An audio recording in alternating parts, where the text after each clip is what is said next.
যখন অন্ধকার, ঘুটঘুটে অন্ধকার, নিকষ কালো কবরের মধ্যে সাদা কাফন পরে মানুষ যাবে, তখন সাদা সাদা আর কালা কালা গানের আসল মর্ম উপলব্ধি করতে পারবে।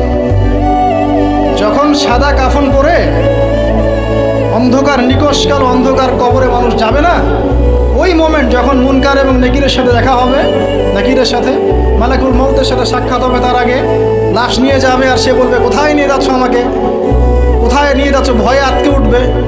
মালাকুল মউতের চেহারা দেখেই ভয়ে আটকে উঠবে। সারা জীবন তো দিনের পরোয়া করে নাই, নামাজ কালামের তো খবর নাই, ইসলামকে 5 পয়সা মূল্যায়ন করে না, এবং ইসলামকে ধ্বংস করার জন্যে, মুসলিম সমাজের মধ্যে অশ্লীলতা ছড়িয়ে দেওয়ার জন্যে এই কাজগুলো করে বেড়াচ্ছে।